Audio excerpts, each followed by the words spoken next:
Thank you so much, and hello everyone from Phuket, Thailand. I am so thrilled to be able to join you. Many thanks to Gunsu for bringing us all together and for nurturing this Internations community.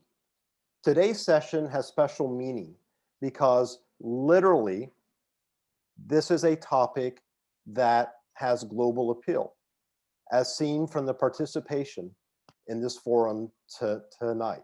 And it's so wonderful to see this vibrant international community. And I thank you for sharing your time with me. What I will do my best on is to make this a worthwhile investment of your time. By way of introduction, I am an American who spent my professional life in Asia working with Hollywood. Just over a year ago, I traded the fast life of Hong Kong for the beach life of Phuket. And that move fulfilled an aspiration from my very first life plan to be my own boss. But enough about me, because today it's all about you and how to enrich your year. Just about every person on the planet aspires for this year to be better, richer, and more joyful than the last. Over the next 40 minutes, I will introduce some actionable strategies to make that happen. And as Gunsu mentioned, at the end of my presentation, we're happy to talk through some of these issues and answer any questions that you may have. So let's start today with a question. If you could do anything in the world right now, what would you do? I started incubating these enrich ideas in my final semester at Columbia Business School, when I was flabbergasted how brilliant people, as many of my classmates are, seem to make incredibly short-term career decisions based on their signing bonuses. Can we be bought so easily? I often wondered. As my career evolved, so did my obsession with some fundamental questions about work, life, and the meaning of success. For the past 25 years, I have been extensively researching and aggressively experimenting with a work-life equation. And I wrote Enrich to share some of my trial and error learning.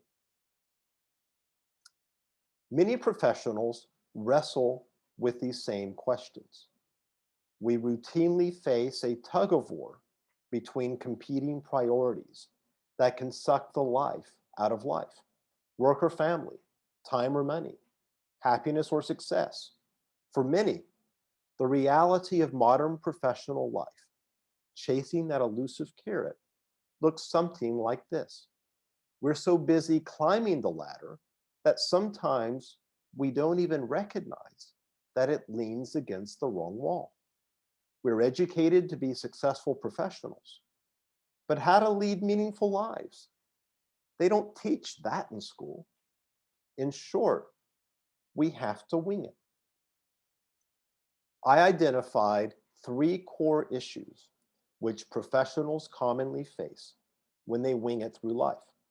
And these issues diminish life satisfaction. The first issue is financial insecurity. Most people equate income security with job security. But in 2021, there is no job security. The second core issue is time poverty. A global study by Ernst & Young found that insufficient time accounts for 4 of the top 5 biggest hurdles that professionals face.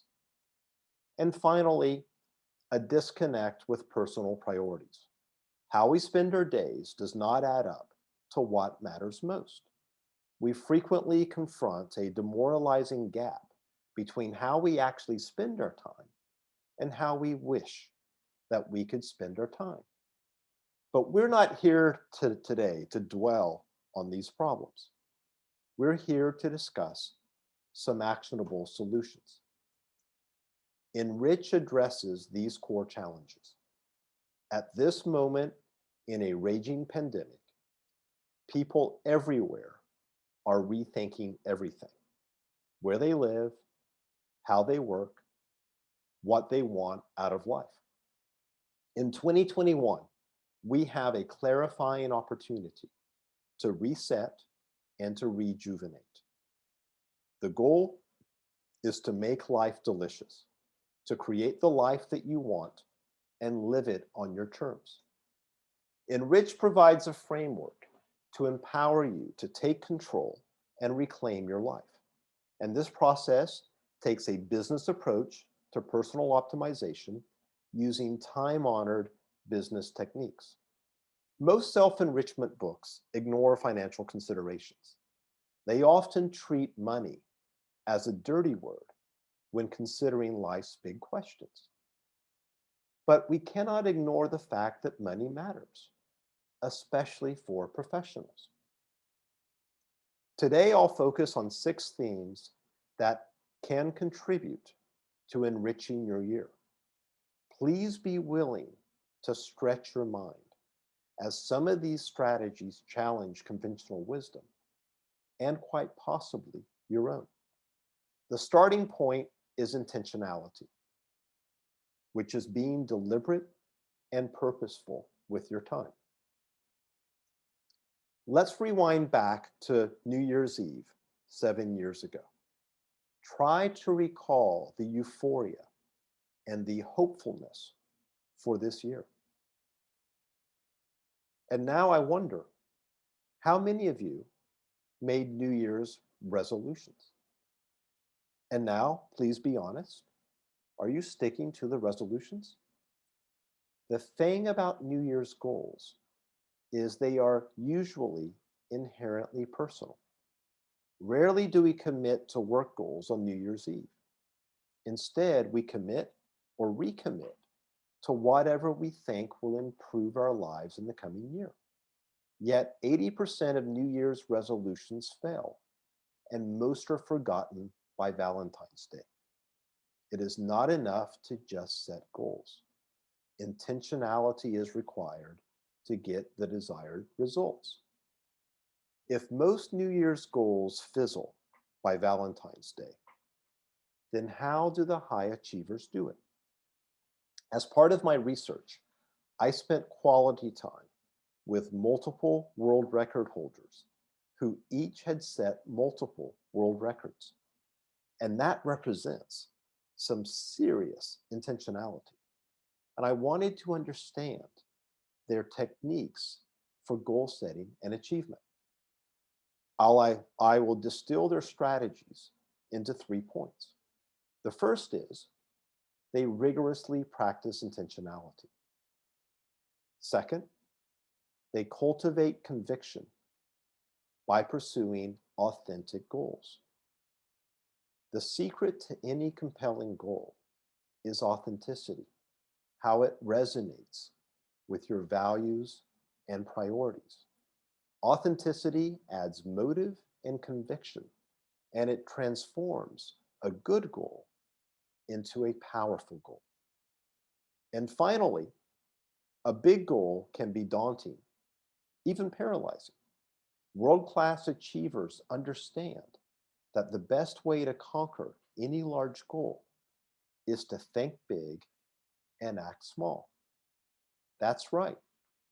Think big and act small. This involves visualizing the intended outcome and picturing in vivid detail what success looks like, and then incrementalizing to get there. But visualization, however, is more nuanced than just imagining the rainbow on the horizon. It anticipates potential obstacles and how to mitigate them. After visualizing the goal, then reverse engineer. Establish intermediate micro milestones or increments that bridge the present with the intended outcome. And then take baby steps toward that first milestone. When you get to that milestone, then focus intently on the next and keep going. Let me give you a real-world example. Moonshots are rare, radical breakthroughs. However, incremental advancement drives most significant progress.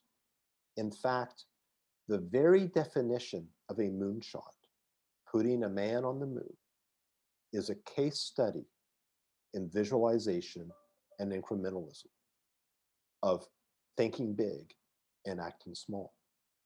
John F. Kennedy provided the vision, and NASA developed a series of incremental advancements, which we know of as the Apollo program, that enabled mankind to take that giant leap. That's wonderful, you may be thinking, but let's try to bring this back down to earth, because this is 2021, and right now the world kind of feels out of control. When the morning commute involves moving from the couch to the kitchen table, it is natural to feel a loss of control and to feel victimized by the situation. I have a solution which anyone can do anywhere at any time. And you can start right now.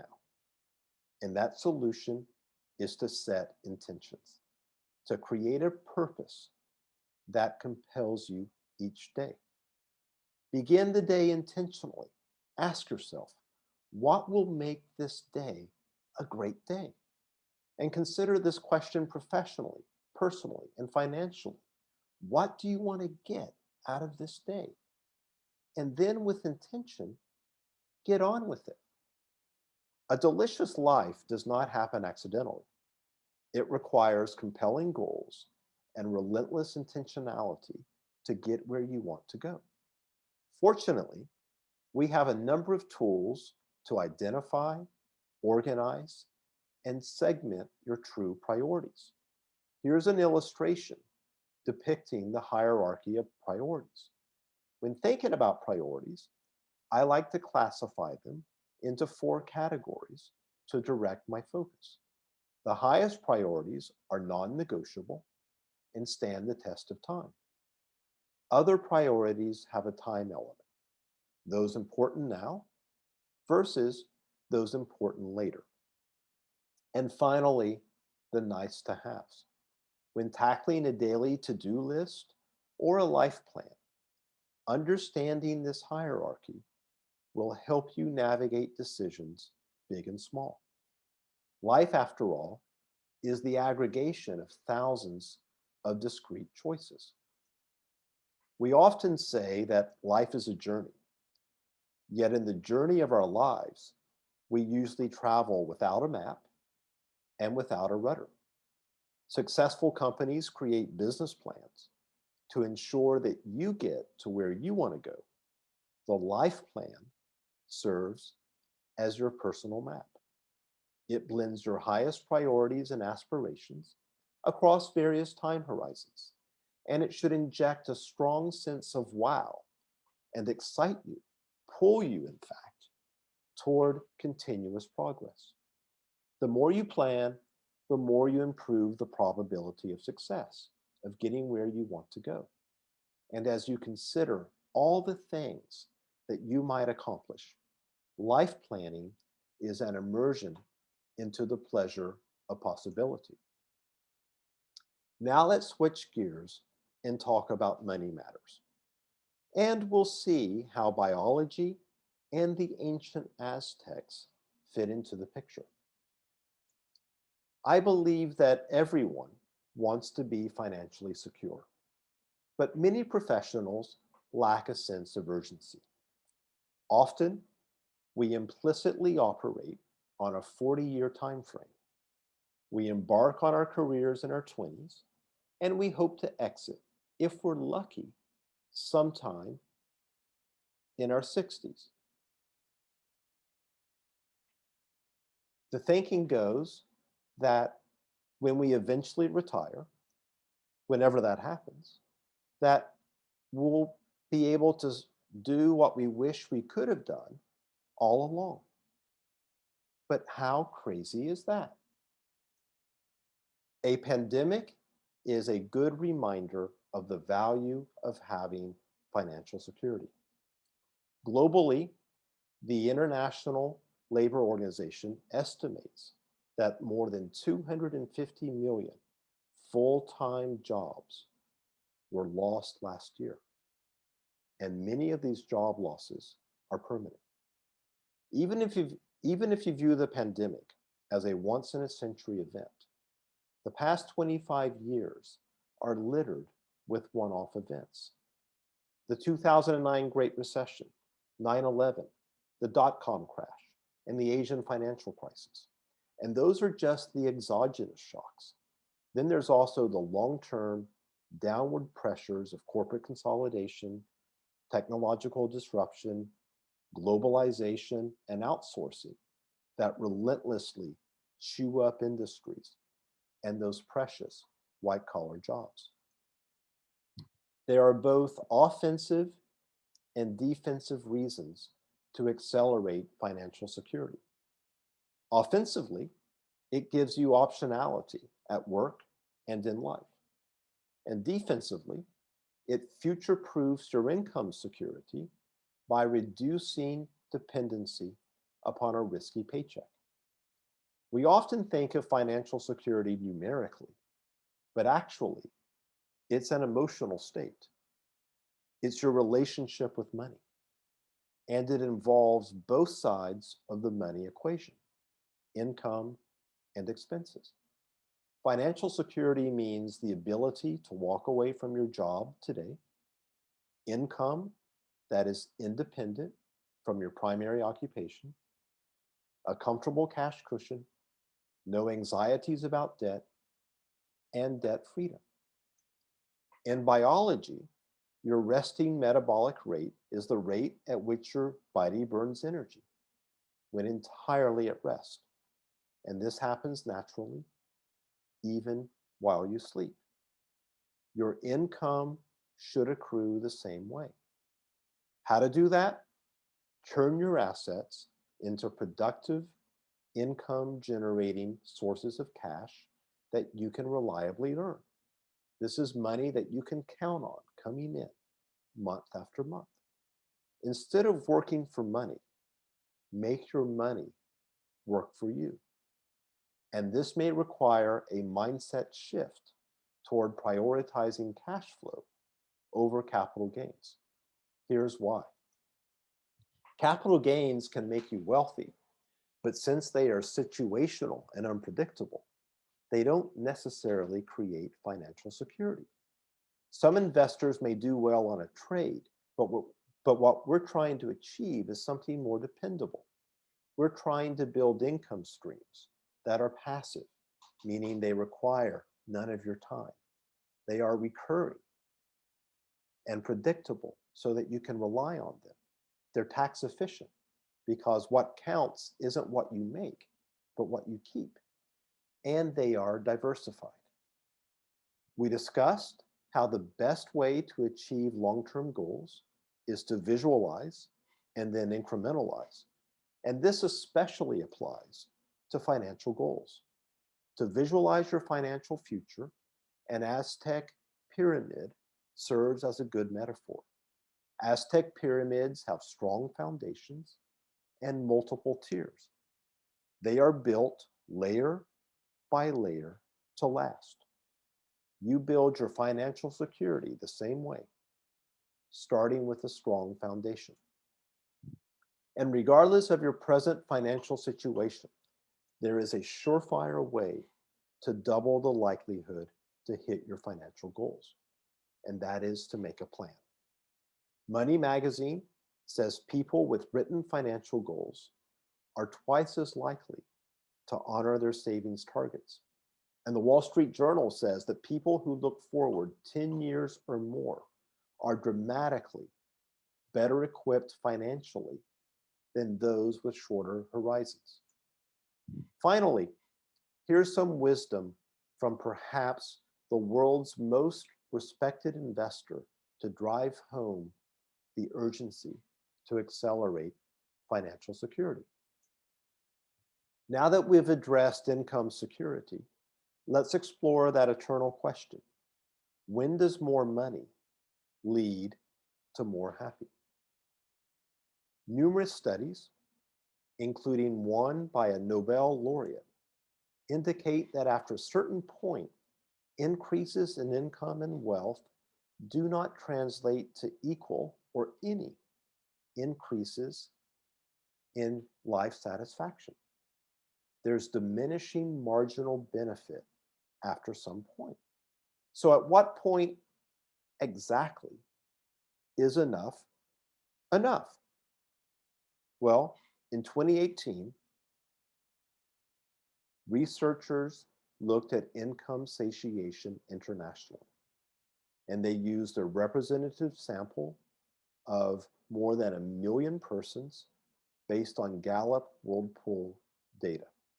In North America, they found that income satiation occurs at $105,000 or $115,000 for the highly educated. But here's the kicker. In certain parts of the world, they found that incomes beyond satiation can make people less happy.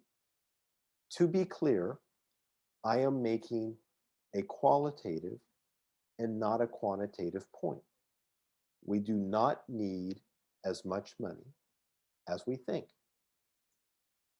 If more money doesn't directly translate to more happiness, that's not to say there isn't a connection between money and happiness. Once basic needs have been satisfied, it's how you spend the money that impacts happiness. There are 3 ways to drive more satisfaction through your spending. The first is to buy time. Spending a little money to buy some extra time can make you happier. And the second is to buy shared experiences. The joys from toys do not last long. Just observe any kid a few hours after Christmas presents are opened. That's called hedonic adaptation. For long-lasting and meaningful satisfaction, research shows that experiences are the most consistent sources of joy, especially when they're shared with the people who mean the most to us. And the third way to drive more satisfaction through your spending is to spend on others. Research also shows that spending money on others, regardless of the amount, makes us happier than spending money on ourselves. And this phenomenon has been observed across cultures with the same magnitude of happiness increase. If you're keeping score, so far we've explored intentionality and the money matters.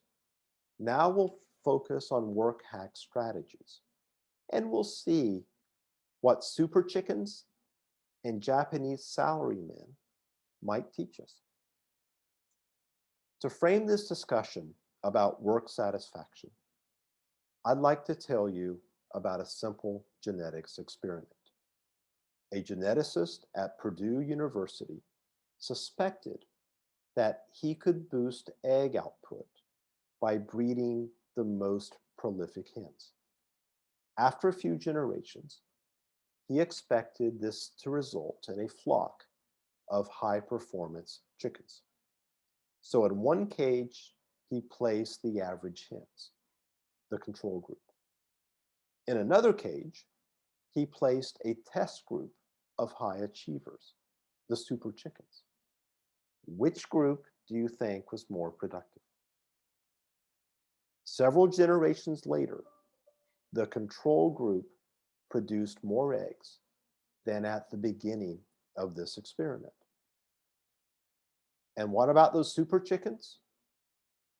Well, they ended up killing each other.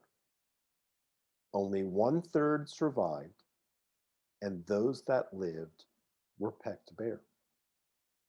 This genetics experiment offers profound sociological insights. When you put a bunch of talented and ambitious individuals in a defined space, the chances are that they will begin to peck each other bare. Competition for jobs, advancement, deals, clients, and survival is fierce.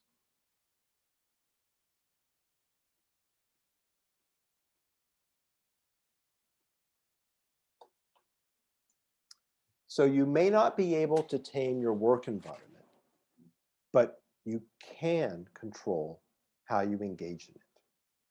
You'll probably spend at least 1/3 of your life working, and considerably more if you're a high achiever. Professional satisfaction plays an outsized role in enriching life. In the book, I discuss 7 work hacking strategies, and these are radical, counterintuitive strategies, and that's what makes them potent. I'll focus here on the first 2 strategies. But first, let's set some context.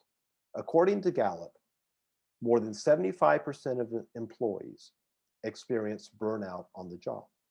And the World Health Organization even classifies burnout as an occupational phenomenon. And sadly, COVID has intensified the situation. The first work hack strategy is to not focus on the money. Okay, I know what you're probably thinking. You think that I'm crazy, but please hear me out and consider this job satisfaction litmus test. Do you enjoy your work so much that you would sacrifice 20% of your salary? Or could you even afford to take a 20% pay cut? To improve career and job satisfaction, do not focus on the money and do not make career decisions primarily based on the paycheck. By taking money out of the equation, or at least downgrading its importance, you shift the focus from extrinsic rewards, like money and status, toward intrinsic rewards, such as accomplishing something meaningful. To improve job satisfaction, focus on job content, the impact of your work, personal growth opportunities, non-tangible benefits like intellectual stimulation and social interaction, and your value add. By spotlighting the opportunity rather than the reward, you stand to maximize both professional and personal satisfaction. In 2019, the Work Platform Reich did a deep dive into the disparity between unhappy and happy employees. Unhappy employees, as you can see on the left-hand side of the screen, prioritize compensation. However, happy employees prioritize job content. So back to that litmus test. If you're willing to take a 20% pay cut, this reveals 2 things. First, that you have a reasonable level of financial security so that you could sacrifice 1/5 of your salary. And second, that you highly value the intrinsic rewards of your job. The second work hack strategy is to work less. There are diminishing returns to both the quality and the quantity of our work. After all, we are not machines. How to work less? Cut out those time sucks. Concentrate your work energy on productive uses of your time. Fewer hours on the job does not mean fewer quality hours. In August 2019, Microsoft ran an experiment in Japan, a country that has a word for death by overwork. Microsoft implemented a 4-day work week and assessed its year-on-year change in productivity. Guess what happened? Productivity increased 40%, with employees working 20% less. Beyond squeezing your high-quality work output into fewer hours, there's an even more radical way to work less, the sabbatical. In my career, I have taken 2 sabbaticals, one within, the other in between roles, and I highly recommend this enriching experience. Would you make better or different career choices if you didn't focus on the paycheck? And would you be more satisfied personally and professionally if you could work less or take a sabbatical? If so, figure out a way to employ these strategies. That may mean figuring out how to accelerate financial security so that work becomes a choice and not an obligation, because optionality is the ultimate work hack. Our fifth topic tonight is happiness habits. I will introduce the 8 essentials and discuss some disciplines that will immensely help you integrate work and life.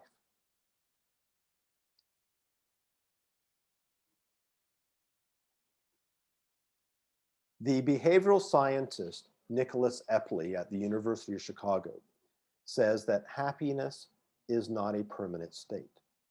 He compares happiness to a leaky tire. And just as we have to pump air into a tire to keep it inflated, we need to regularly infuse our lives with the ingredients that elate and enrich. In the book, I devote a full chapter to what I call these 8 essentials that inflate life and make it delicious. And I argue that instead of trying to achieve a delicate and exact work-life equilibrium, we're better served by integrating the spheres of our lives into a cohesive and complete whole. Because work-life balance requires constant perfection. It's binary. If one side is up, the other must be down. So change the paradigm. Integrate your priorities into a peaceful coexistence, making sure that over time you infuse your life with the elements that make it delicious. Which poses an interesting question. We've just discussed the benefits of working less. How have we adapted to work from home? The good news is, according to a recent Wall Street Journal report, nearly 90% of employees say they're just as productive or more so at home as in the office. But there's a twist. In work from home, people are working more. One study found that employees average 26 extra hours a month. In pre-COVID times, commuting to work often served a useful purpose. It created a clear dividing line between work and home. We frequently crossed that line and we blurred it, but the line was there. Then work came home during COVID, and now it's here to stay. We no longer even have a clear boundary. More than ever, we need an off button. The solution is to impose discipline. Actually, to impose 5 disciplines. The first discipline is to demarcate, to create that off button. And it's a judgment call where to establish those boundaries affecting evenings, weekends, and vacations. But the failure to demarcate will mean that work will creep into and possibly pollute every other aspect of your life. The second discipline is to discern. How and with whom we spend our time greatly affects life satisfaction. Our choices matter. A good question to ask after any activity or interaction is, how did that experience make me feel? Do I feel energized or do I feel drained? Discernment means no is sometimes the right response. The third discipline is to delegate, to maximize the things that produce enjoyment and to minimize or eliminate the things that deflate, both at home and, if possible, at the office. And fourth is downtime. Athletes need recovery time. So do professionals to prevent burnout. To protect your downtime, make sure that you get adequate sleep at consistent times. If you shortchange sleep, you might get a couple extra hours of productivity. But with decisions and interactions, quality is usually more important than quantity. And the second way to protect your downtime is to treat weekends like vacations. One study, conducted in both Europe and North America, found that executives who treat weekends as a vacation are consistently happier, even if they didn't spend any extra money or go anywhere, than those who spend the weekend like the work week. And the fifth discipline is to detox, to unplug from tech and immerse yourself in natural environments as much as you can, especially during this era of lockdown.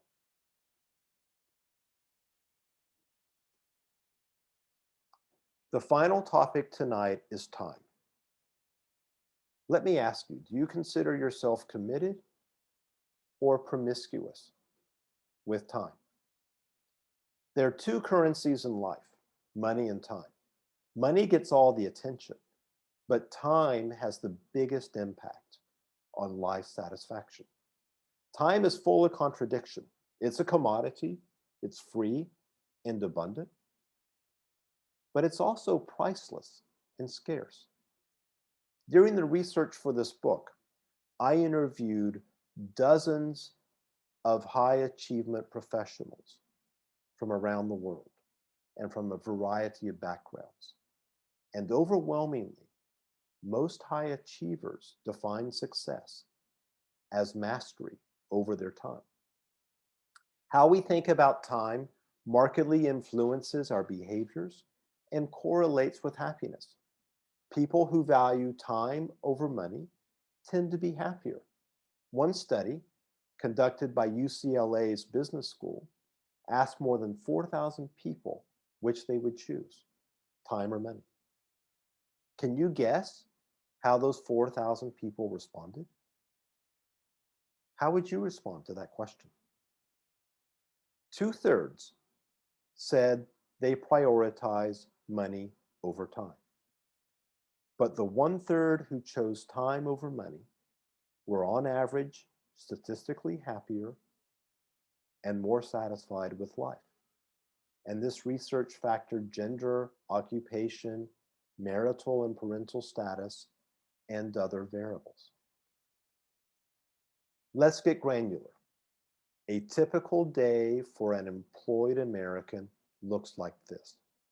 And I know that we have mostly non-Americans in this session, but the message from this slide is universal.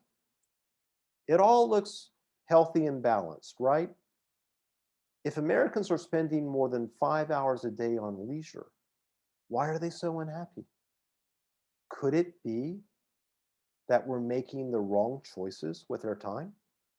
The Global Web Index calculates that we spend 142 minutes each day consumed with social media.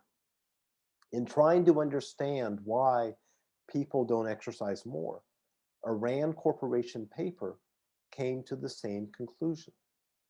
We have more free time than generally recognized, and we spend most of it looking at screens. The data is clear. In our relationship with time, we are promiscuous.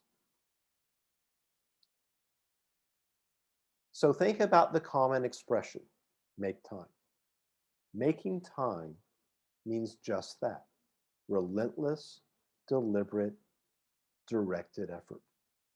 In the book, I walk through 6 strategies to create time wealth. Because when you control your time, you control your life. And let's look at the first strategy, to pivot your mindset.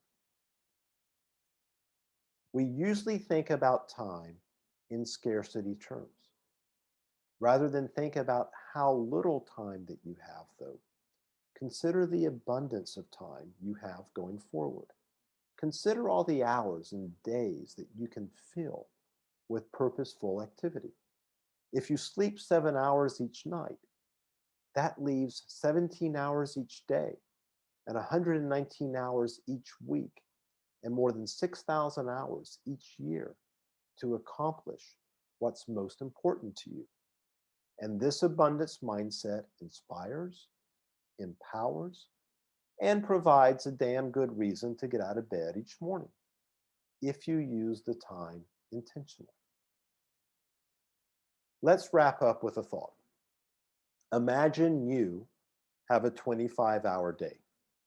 While the rest of the world revolves around the 24-hour cycle, you have the gift of time, an extra hour. And now consider, how would you spend this extra hour? Why? Would this hour materially improve your life? If this magic hour would improve your life, how can you perform some magic with your schedule to make time for it?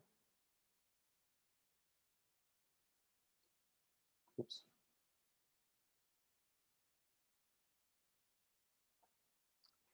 So today we have explored the power of intentionality, perspectives on wealth, time, and life success, some happiness habits, and some work hacks.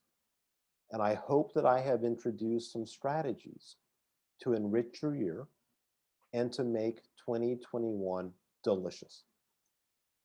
Thank you for the privilege of your time. It's really such an honor to be in this international forum.